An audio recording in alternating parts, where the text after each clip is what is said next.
సూటిగా సుత్తి లేకుండా ఇవాళ మనం డిజైన్ థింకింగ్ ప్రాసెస్ గురించి చూసేద్దాం. మనకి డిజైన్ థింకింగ్ ప్రాసెస్ లో 5 స్టేజెస్ ఉంటాయి. ఫస్ట్ వచ్చి ఎంఫసైజ్, సెకండ్ వచ్చి డిఫైన్, థర్డ్ వచ్చి ఐడియేట్, ఫోర్త్ వచ్చి prototype and also fifth one వచ్చి టెస్టింగ్. వచ్చేసి మనం ఎంఫసైజ్ అంటే ఏంటో చూసేద్దాం. ఈ ఎంఫసైజ్ అంటే ఏంటంటే understand the user needs through research అన్నమాట.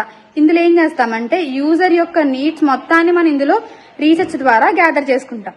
సెకండ్ వన్ వచ్చేసి మనకి డిఫైన్ అన్నమాట. ఈ డిఫైన్ అంటే ఏంటంటే clearly state the core problem based on user insights.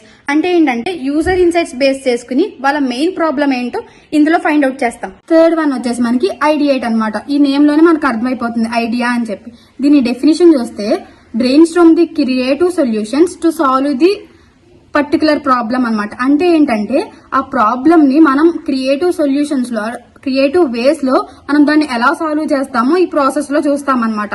Multiple ideas ఏంటి ఆ ప్రాబ్లమ్ ని సాల్వ్ చేయడానికి అనే ప్రాసెస్ మనకి ఈ ఐడియేట్ అంట.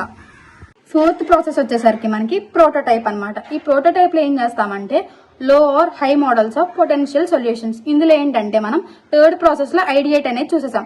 ఈ ఐడియేట్ లో ఏం చేసాం, మనం మల్టిపుల్ ఐడియాస్ ని గ్యాదర్ చేసుకుంటాం అనమాట. ఎందుకు, ఆ ప్రాబ్లమ్ ని సాల్వ్ చేయడానికి. ఈ ప్రోటోటైప్ లో ఏంటంటే డిజైన్ చేస్తాం అనమాట. మనం ఆ యాప్ ఆర్ వెబ్సైట్ ఎలా ఉండబోతుందో ఒక లిటిల్ ప్రోటోటైప్ ఒక స్ట్రక్చర్డ్ వేలో మనం డిజైన్ చేస్తాం.